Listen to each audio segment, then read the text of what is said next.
o'xshamagan davlatlardan kelgan 100 dan ortiq ommaviy tashkilotning Xitoyning Sharq Turkistondagi irqiy qirg'inchiligiga qarshi xalqaro axborot e'lon qilish va namoyish faoliyati o'tkazildi. London, Manchester, Edinburgh, Washington, Toronto, Sydney, Melbourne, Brisbane qatorliq shaharlardagi Xitoy elchixona va konsulxonalari oldida, shundaqla Istanbul Sarayxona bog'chasida o'xshash bir kunda irqiy qirg'inchilikni darhol to'xtat nomli faoliyat o'tkazildi.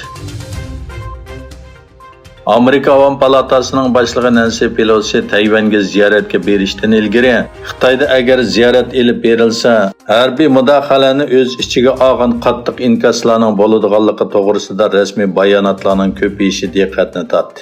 Kompartiyaning axborot organi bo'lgan Yer shari vaqt gazetida e'lon qilingan Amerika Avam Palatasining boshlig'i Nancy Pelosining Tayvan ziyorati nomli imzosiz bosh maqolasida Nancy Pelosining ziyaratining Xitoy-Amerika munosabati va Tayvan bo'g'ozi vaziyatining kesish eg'iziga qo'yilgan bir mina ekanligi o'tirg'i qo'yildi.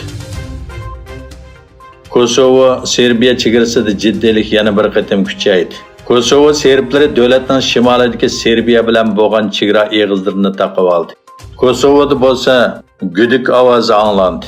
Egilinishcha, Kosovo hukumatining yangi belgilamasi sababidan rayonda jiddiylik yana kuchaygan. Bu belgilamaga asosan 1 avgustdan boshlab Serbiya kimligi va pasporti bilan Kosovoga kirish ma'ni qilinadi. Kosovoga kirgan serblarga 90 kun kuchga ega kirish hujjati beriladi. Xitoy qurilayotgan Tiangong olam punktiga mal to'shish uchun yangi raketa yevatdi.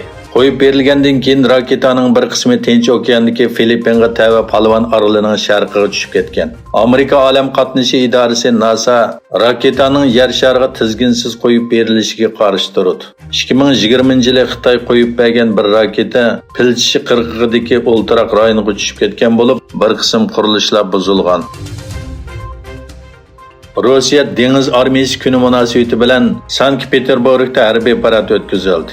Murosimga qatnashgan Rossiya prezidenti Vladimir Putin Rossiya dengiz armiyasining dengiz siyosatining asosiy omillarini belgilaydigan yangi ta'limotga imzo qo'ydi.